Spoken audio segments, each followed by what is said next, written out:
Aqui estamos mais uma vez para o nosso estudo em grupo.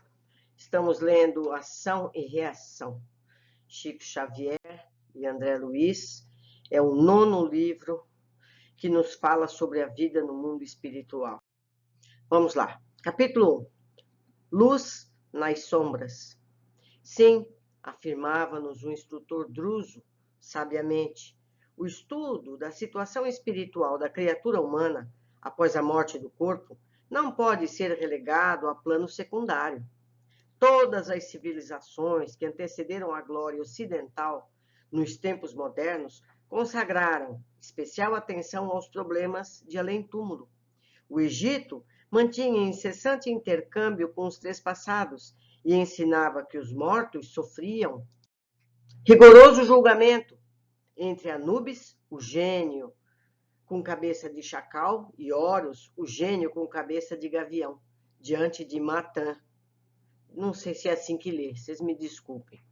A deusa da justiça, decidindo se as almas deveriam ascender ao esplendor solar ou se deveriam voltar aos labirintos da provação, na própria terra, em corpos deformados e vis. Os hindus admitiam que os desencarnados, conforme as resoluções do juiz dos mortos, subiriam ao paraíso ou desceriam aos precipícios do reino de Varuna, o gênio das águas, para serem insulados em câmaras de tortura, amarrados uns aos outros por serpentes infernais. Hebreus, gregos, gauleses e romanos sustentavam crenças mais ou menos semelhantes, convictos de que a elevação celeste se reservava aos espíritos retos e bons, puros e nobres, guardando-se os tormentos do inferno para quantos se rebaixavam na perversidade e no crime. Das regiões de suplício, fora do mundo ou no próprio mundo, através da reencarnação, em formas envelhecidas pela expiação e pelo sofrimento. A conversação fascinava-nos. Hilário e eu visitávamos a Mansão da Paz, notável escola de reajuste de que Druso era diretor abnegado e amigo.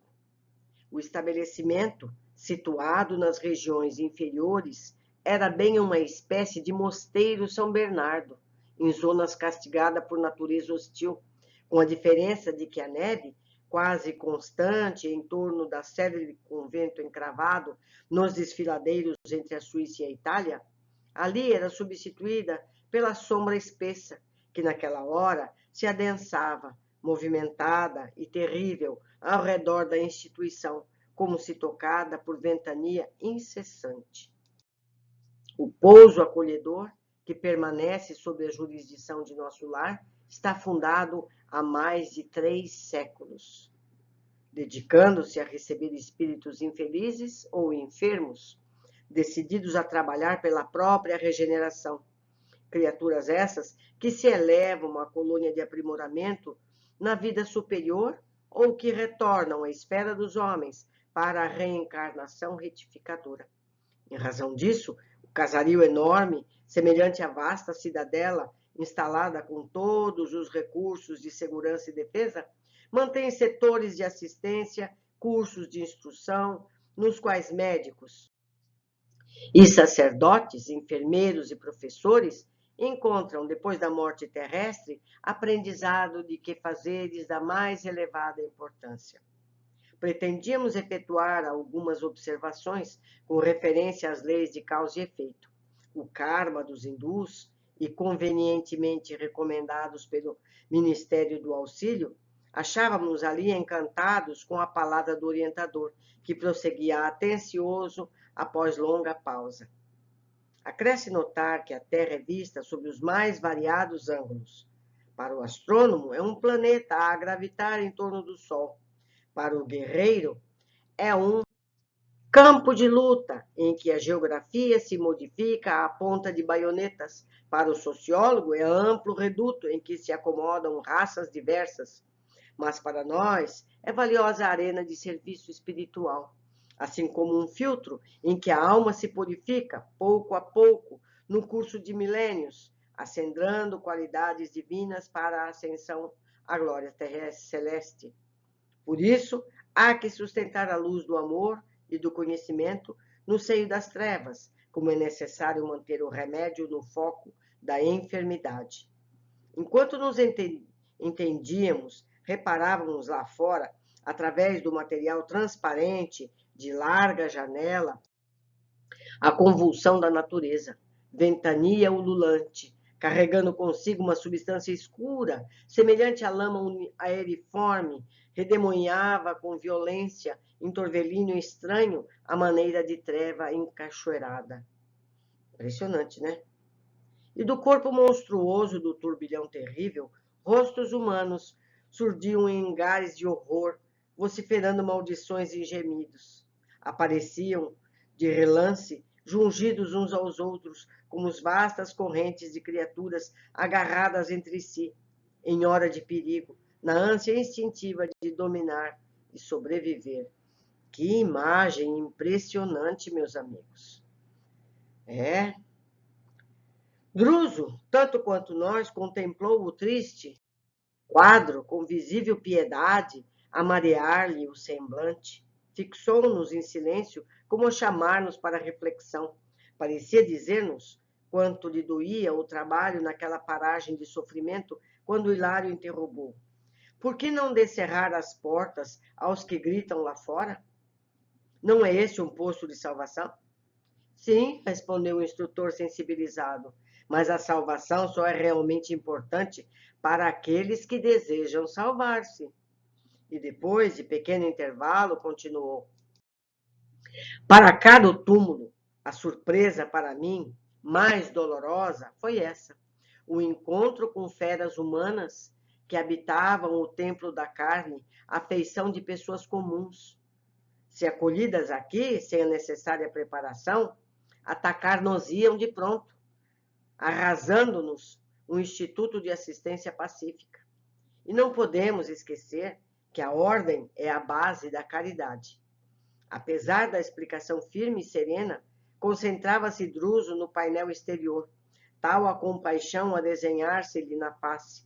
Logo após, recompondo a expressão fisionômica, o instrutor aduziu: somos hoje defrontados por grande tempestade magnética, e muitos caminheiros nas regiões inferiores são arrebatados pelo furacão como folhas secas do vendaval. Guardavam consciência disso? E guardam consciência disso? Indagou Hilário perplexo. Raros deles. As criaturas que se mantêm assim desabrigadas, depois do túmulo, são aquelas que não se acomodam com o refúgio moral de qualquer princípio nobre. Trazem um íntimo turbilhonado e tenebroso, qual a própria tormenta, em razão dos pensamentos desgovernados e cruéis, de que se nutrem, odeiam e aniquilam, mordem e ferem. Alojá-los de imediato nos santuários de socorro aqui estabelecidos será o mesmo que asilar tigres desarvorados entre fiéis que oram num templo. Mas conservam-se interminavelmente nesse terrível desajuste? Insistiu meu companheiro agoniado. O orientador tentou sorrir e respondeu: isso não. Semelhante face de inconsciência e desvario passa também como a tempestade, embora a crise, por vezes, persevere por muitos anos. Batida pelo temporal das provações que lhe impõe a dor, de fora para dentro, refundem-se a alma, pouco a pouco, tranquilizando-se para abraçar, por fim, as responsabilidades que criou para si mesma. Quer dizer, então, disse por minha vez, que não basta a arrumagem de purgação do espírito depois da morte, nos lugares de treva e padecimento, para que os débitos da consciência sejam ressarcidos? Perfeitamente, aclarou o amigo, atalhando-me a consideração reticenciosa. O desespero vale por demência a que as almas se atiram nas explosões de incontinência e revolta. Não serve como pagamento nos tribunais divinos. Não é razoável que o devedor solicione com gritos e impropérios os compromissos que contraiu, mobilizando a própria vontade.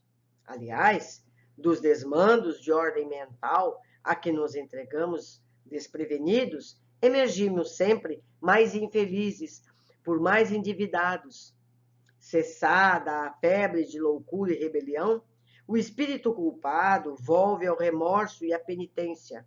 Acalma-se como a terra que torna a serenidade e a paciência, depois de insultada pelo terremoto, não obstante amarfanhada e ferida. Então, como o solo que regressa ao serviço da plantação proveitosa, submete-se de novo à sementeira renovadora dos seus destinos. Atormentada expectação baixara sobre nós quando Hilário considerou: ah, se as almas encarnadas pudessem morrer no corpo alguns dias por ano, não à maneira do sono físico em que se refazem, mas com plena consciência da vida que as espera. Sim, ajuntou o orientador, isso realmente modificaria a face moral do mundo.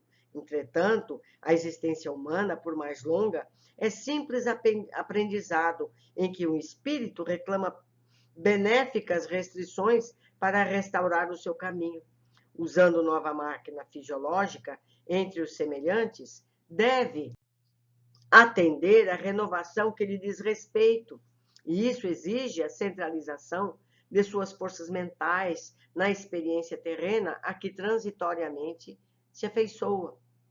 A palavra fluente e sábia do instrutor era para nós motivo de singular encantamento, e porque me supunha no dever de aproveitar os minutos, ponderava em silêncio, para mim comigo, quanto à qualidade das almas desencarnadas que sofriam a pressão da tormenta exterior. Druso percebeu minha indagação mental e sorriu, como a esperar por minha pergunta clara e positiva. Instado pela força do meu olhar, instado pela força do seu olhar, observei respeitoso. Diante do espetáculo penoso a que nos é dado assistir, somos naturalmente constrangidos a pensar na procedência dos que experimentam o mergulho nesse torvelinho de horror. São delinquentes comuns ou criminosos acusados de grandes faltas? Encontraríamos por aí seres primitivos como os nossos indígenas, por exemplo? A resposta do amigo não se fez esperar. Tais inquirições, disse ele, quanto à minha vinda para cá, me assomaram igualmente à cabeça. Há 50 anos sucessivos estou neste refúgio de socorro, oração e esperança. Penetrei os umbrais desta casa como um enfermo grave, após o desligamento do corpo terrestre. Encontrei aqui um hospital e uma escola. Amparado, passei a estudar minha nova situação, anelando servir. Fui padioleiro, cooperador da limpeza, enfermeiro, professor, magnetizador, até que, de alguns anos para cá, recebi jubilosamente o encargo de orientar a instituição, sob o comando positivo dos instrutores que nos dirigem. Obrigado a pacientes e laboriosas investigações, por força de meus deveres, posso adiantar-lhes que as densas trevas em torno somente aportam as consciências que se entenebreceram nos crimes deliberados, apagando a luz do equilíbrio em si mesmas. Nestas regiões inferiores, não transitam as almas simples em qualquer aflição purgativa, situadas que se encontram nos erros naturais das experiências primárias. Cada ser está jungido por impositivos da atração magnética ao círculo de evolução que lhe é próprio. Os selvagens, em grande maioria, até que se lhes desenvolva o mundo mental, vivem quase sempre confinados à floresta, que lhes resume os interesses e os sonhos. Retirando-se vagarosamente do seu campo tribal, sob a direção dos espíritos benevolentes e sábios que os assistem, e as almas naturalmente primitivas, em grande parte, caminham ao influxo dos gênios beneméritos que as sustentam e inspiram, laborando com sacrifício nas bases da instituição social, e aproveitando os erros, filhos das boas intenções, à maneira de ensinamentos preciosos que garantem a educação dessas almas.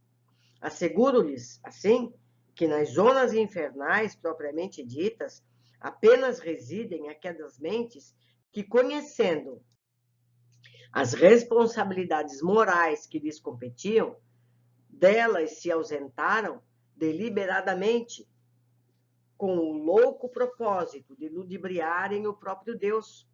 O inferno, a rigor, pode ser, desse modo, definido como vasto campo de desequilíbrio, estabelecido pela maldade calculada, nascido da cegueira voluntária e da perversidade completa. Aí vivem domiciliados, às vezes por séculos, espíritos que se bestializaram, fixos, que se acham na crueldade e no egocentrismo, constituindo, porém, larga província vibratória em conexão com a humanidade terrestre, de vez que todos os padecimentos infernais são criações dela mesma. Nesses lugares tristes, funcionam como crivos necessários para todos os espíritos que escorregam nas deserções de ordem geral, menosprezando as responsabilidades que o Senhor lhes outorga.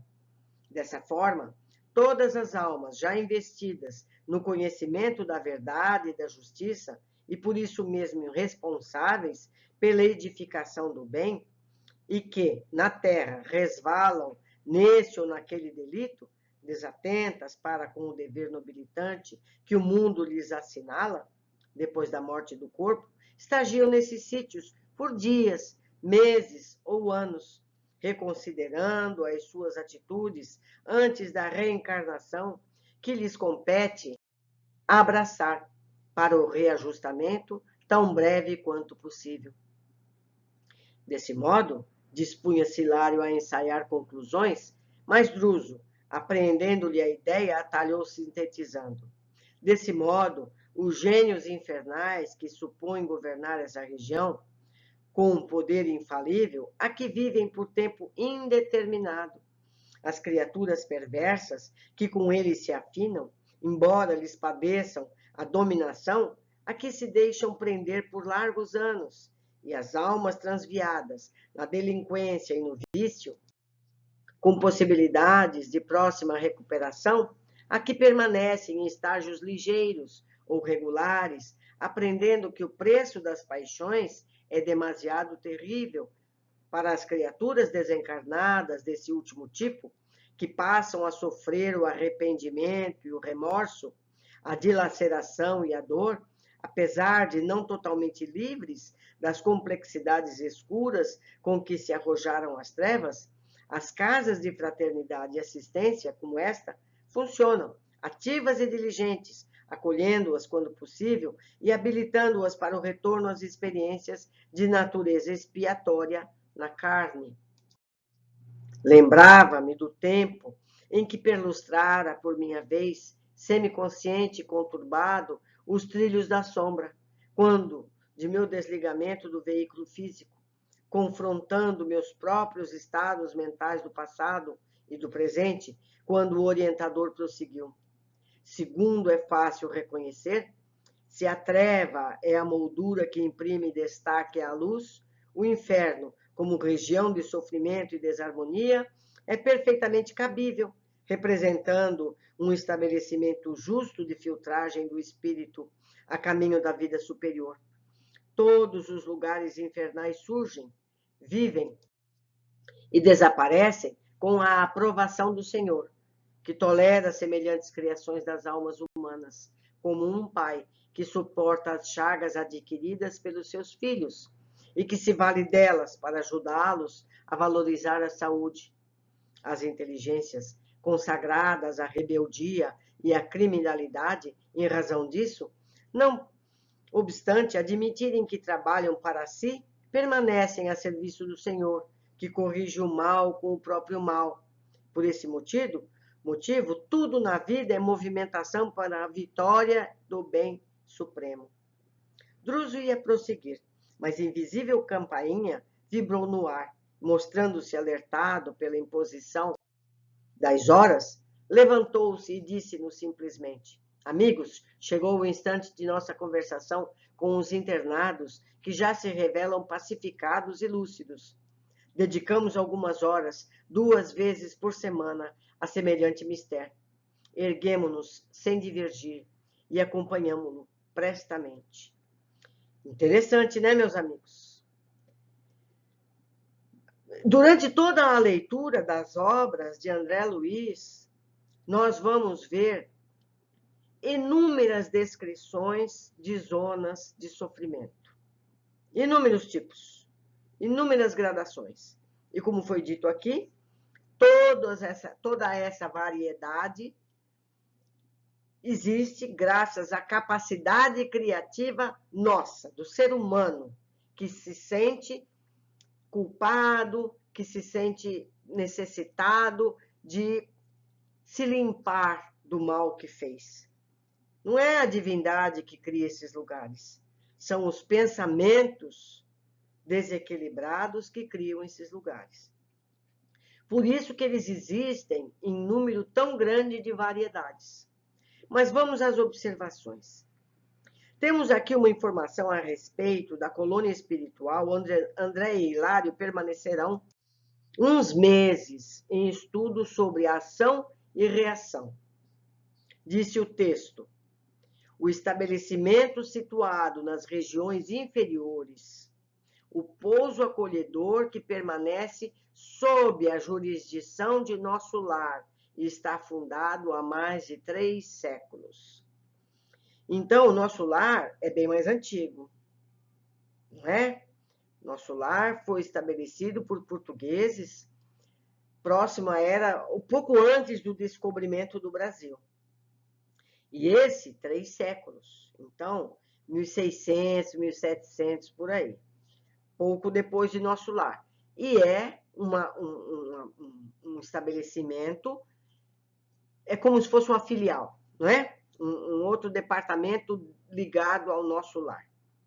Continuando, o orientador explica a André: quer dizer que não basta a romagem de purgação do espírito depois da morte, nos lugares de treva e padecimento, para que os débitos da consciência sejam ressarcidos. É preciso reparar os erros cometidos. Então, nós vimos aqui. Então, ele pode ficar séculos nesse sofrimento. Isso não muda nada a dívida dele. Isso apenas serve, essa dor, essa situação constrangedora, serve apenas para que ele se aperceba do que ele criou para si mesmo. As contas a saldar é outro departamento, é outro tempo, é outro planeamento. Continuando. Druso, o responsável pelo posto de socorro, diz que chegou ali há 50 anos, como paciente, e descreve a trajetória. Fui padioleiro, cooperador da limpeza, enfermeiro, professor, magnetizador, até que, de alguns anos para cá, recebi jubilosamente o encargo de orientar a instituição sob o comando positivo dos instrutores que nos dirigem. Não somos promovidos sem méritos e conhecimentos. Está faltando uma letrinha ali. Então, meus amigos, o que a gente pode perceber além da letra? Se nesse lugar só estão aqueles de débitos terríveis, o Druso caiu ali nessa condição, foi resgatado e se aprimorou, e veja que rapidamente, porque 50 anos não é nada, não é verdade? Eu já chego nos 70 e ainda tenho muito a aprender nessa vida, não chego aos pés do Druso, não é verdade? Então, a gente vê que a pessoa pode se elevar com o trabalho, desde que ela queira. Esse aqui é o importante. Como foi dito, eles vão ficar aí para sempre? Não, quando eles quiserem sair, eles saem, não é? Somos atraídos pelas forças similares às nossas. Cada ser está jungido por impositivos de atração magnética ao círculo de evolução que lhe é próprio. Portanto, nós não podemos nos queixar de injustiças. Então, o que a gente tem percebido também durante a leitura de todos esses livros? A porcentagem dos que saem do corpo físico para uma colônia é muito baixo. Muitos vão para essas zonas terríveis, passam lá muito tempo, sem medida. Quando são resgatados, alguns vão ao trabalho, como o caso de Druso, e outros são encarnados imediatamente. Não passa pelos lugares lindos, maravilhosos que a gente também tem notícia que existem. Percebemos? Então a gente fala assim, eu não lembro como era quando eu morri. Ninguém quer lembrar disso. Ninguém quer lembrar disso. Bom, meus amigos, deixo aqui meu e-mail, as formas de contato. Eu aguardo pelo comentário de vocês. Eu deixei muita coisa sem grifar, na esperança que vocês tragam esses conteúdos e possamos, sim, estudar juntos. Um abraço, até o próximo capítulo.